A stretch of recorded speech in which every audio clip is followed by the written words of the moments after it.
नमस्कार साथियों, बहुत बहुत स्वागत है आपका एसके नेक्स्ट एजुकेशन में। आज हम दिल्ली सल्तनत काल से संबंधित महत्वपूर्ण प्रश्नों के बारे में चर्चा करेंगे। यदि आप किसी प्रतियोगी परीक्षा की तैयारी कर रहे हैं तो ये प्रश्न आपके लिए बहुत ही महत्वपूर्ण होने वाले हैं।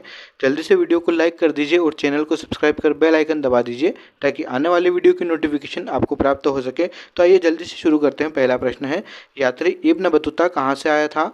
ऑप्शन है मोरक्को, फारस, तुर्की या मध्य एशिया। इसका सही उत्तर है ऑप्शन ए मोरक्को। दोस्तों, इब्न बतूता मोहम्मद बिन तुगलक के शासनकाल के दौरान भारत आया था। वह एक मुस्लिम यात्री था जो मोरक्को से भारत आया था। अगले प्रश्न की ओर बढ़ेंगे। प्रश्न क्रमांक 2 है, भारत पर प्रथम तुर्क आक्रमण करने वाला कौन था? ऑप्शन है महमूद गजनवी, मोहम्मद गौरी, चंगेज खान या तैमूर लंग। इसका सही उत्तर है ऑप्शन ए महमूद गजनवी। दोस्तों, 1001 ईस्वी में महमूद गजनवी ने भारत पर आक्रमण किया। वह भारत पर आक्रमण करने वाला पहला तुर्की शासक था।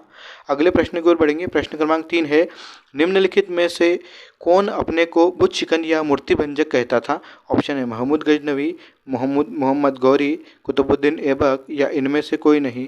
इसका सही उत्तर है ऑप्शन ए महमूद गजनवी। दोस्तों, महमूद गजनवी भारत की संपत्ति लूटकर गजनी ले जाता था। आक्रमणों का यह सिलसिला 1001 से शुरू हुआ। मंदिरों की मूर्तियां तोड़ने के कारण लोग इसे महमूद को मूर्ति भंजक कहते थे। अगले प्रश्न की ओर बढ़ेंगे। प्रश्न क्रमांक 4 है, महमूद गजनवी ने कौन सी उपाधि धारण की थी? ऑप्शन है यामीन उद दौला, साम्राज्य का दाहिना हाथ, अमीन उल मिल्लत, मुसलमानों का संरक्षक, ए और बी दोनों या इनमें से कोई नहीं। इसका सही उत्तर है ऑप्शन सी ए और बी दोनों। दोस्तों, अल कादिर बिल्लाह ने महमूद गजनवी को ये दोनों उपाधियां प्रदान की थी। अगले प्रश्न की ओर बढ़ेंगे। प्रश्न क्रमांक 5 है, महमूद गजनवी ने भारत में प्रथम आक्रमण किस राज्य के विरुद्ध किया? ऑप्शन है हिंदू शाही या ब्राह्मण शाही, अलवर, काठियावाड़ के सोलंकी या इनमें से कोई नहीं। इसका सही उत्तर है ऑप्शन ए हिंदू शाही या ब्राह्मण शाही। दोस्तों, महमूद गजनवी ने भारत पर पहला आक्रमण 1001 ईस्वी में किया, जब सीमावर्ती क्षेत्र का राजा जयपाल था। जयपाल ने अपनी मुक्ति के लिए बहुत धन दिया, किंतु अपने इस अपमान को वह सहन नहीं कर सका और आत्मदाह कर लिया। जयपाल हिंदू शाही वंश का राजा था, जिसका पश्चिमोत्तर पाकिस्तान तथा पूर्वी अफगानिस्तान पर राज था। अगले प्रश्न की ओर बढ़ेंगे। प्रश्न क्रमांक 6 है, हिंदू शाही राज्य की राजधानी थी। ऑप्शन है उद्भांडपुर, कालिंजर, अजमेर, इनमें से कोई नहीं। इसका सही उत्तर है ऑप्शन ए उद्भांडपुर। दोस्तों, उत्तरी पश्चिमी भाग में हिंदू शाही वंश भारत का पहला महत्वपूर्ण हिंदू राज्य था। इसकी राजधानी उद्भांडपुर थी। यह राज्य मुस्लिम आक्रमण का प्रथम शिकार हुआ था। अगले प्रश्न की ओर बढ़ेंगे। प्रश्न क्रमांक 7 है, महमूद गजनवी का भारत में अंतिम आक्रमण किसके विरुद्ध हुआ? ऑप्शन है तोमर, प्रतिहार, सोलंकी, जाट। इसका सही उत्तर है ऑप्शन डी जाट। दोस्तों, सोमनाथ मंदिर को लूटने के बाद गजनी ने वापसी रास्ते पर जाटों से उसकी सेना पर हमला किया। यह उनका अंतिम हमला था। उनकी मृत्यु 1030 ईस्वी में हुई थी। अगले प्रश्न की ओर बढ़ेंगे। प्रश्न क्रमांक 8 है, हिंदू शाही राज्य का कौन सा शासक तुर्की से बार बार पराजित होने के कारण ग्लानिवश आत्मदाह कर लिया? ऑप्शन है जयपाल, आनंदपाल, त्रिलोचनपाल या भीमपाल। इसका सही उत्तर है ऑप्शन ए जयपाल। दोस्तों, राजा जयपाल हिंदू शाही राजवंश के शासक थे, जिन्होंने 964 से 1001 ईस्वी तक शासन किया था। अगले प्रश्न की ओर बढ़ेंगे। प्रश्न क्रमांक 9 है, महमूद गजनवी किस वंश का शासक था? ऑप्शन है यामिनी, गुलाम, खिलजी, तुगलक। इसका सही उत्तर है ऑप्शन ए यामिनी। दोस्तों, अल्पतगीन गजनी साम्राज्य व यामिनी वंश का संस्थापक था। अगले प्रश्न की ओर बढ़ेंगे। प्रश्न क्रमांक 10 है, महमूद गजनवी के साथ भारत आने वाले इतिहासकारों में कौन शामिल नहीं था? ऑप्शन है शाहनामा का लेखक फिरदौसी, किताब उल हिंद का लेखक अलबरूनी, तारीख यामिनी का लेखक उद्बी या तारीख है सुयुक्तगीन का लेखक वेहाकी। इसका सही उत्तर है ऑप्शन ए शाहनामा का लेखक फिरदौसी। दोस्तों, फिरदौसी तुसी भारतीय कवि थे, जिन्होंने प्रसिद्ध शाहनामा की रचना की। वे फारसी साहित्य के सबसे प्रभावी साहित्यकार थे।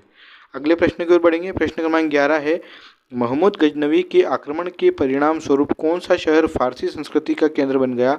ऑप्शन है लाहौर, दिल्ली, दौलताबाद, इनमें से कोई नहीं। इसका सही उत्तर है ऑप्शन ए लाहौर। अगले प्रश्न की ओर बढ़ेंगे। प्रश्न क्रमांक 12 है, निम्नलिखित में से किसने ढोल की तेज आवाज़ के साथ एक महिला का अपने पति की चिता के साथ स्वतः को जला लेने के दृश्यों का भयानक चित्रण किया है? ऑप्शन है इब्न बतूता, बरनी, बदायूनी, अमीर खुसरो। इसका सही उत्तर है ऑप्शन ए इब्न बतूता। अगले प्रश्न की ओर बढ़ेंगे। प्रश्न क्रमांक 13 है, भारत में मुस्लिम राज्य का संस्थापक माना जाता है। ऑप्शन है मोहम्मद गौरी, इल्तुतमिश, अकबर, बाबर। इसका सही उत्तर है ऑप्शन ए मोहम्मद गौरी। दोस्तों, मोहम्मद गौरी ने देश पर शासन करने के उद्देश्य से भारत पर हमला किया। उन्होंने भारत में मुस्लिम शासन की नींव रखी और वह देश में मुस्लिम शासक के संस्थापक के रूप में भी जाने जाते हैं।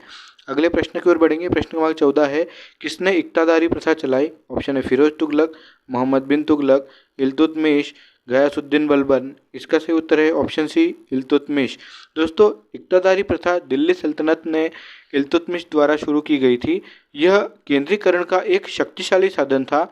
यह सुल्तानों और कुलीनों के बीच क्षेत्रों के विभाजन पर आधारित था। भूमि छोटे छोटे भागों में बटी हुई थी और वे रईसों, अधिकारियों और सैनिकों को दे दी गई थी।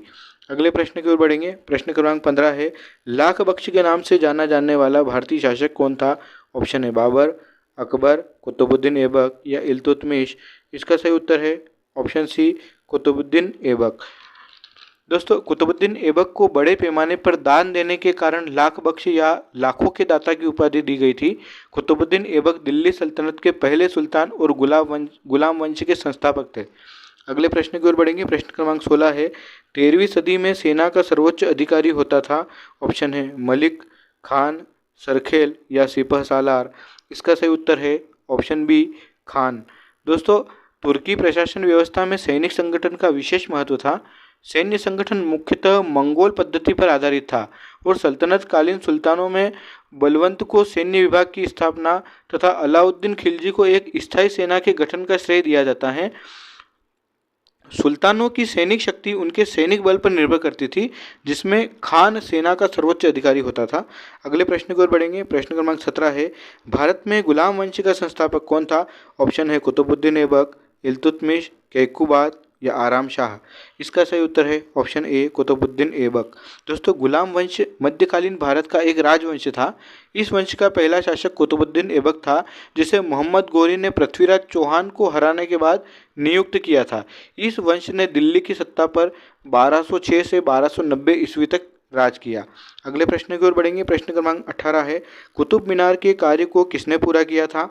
ऑप्शन है रजिया, कुतुबुद्दीन ऐबक, इल्तुतमिश या बलबन। इसका सही उत्तर है ऑप्शन सी इल्तुतमिश। दोस्तों, कुतुब मीनार का निर्माण कुतुबुद्दीन ऐबक ने 1193 ईस्वी में शुरू करवाया था, पर ऐबक केवल काम शुरू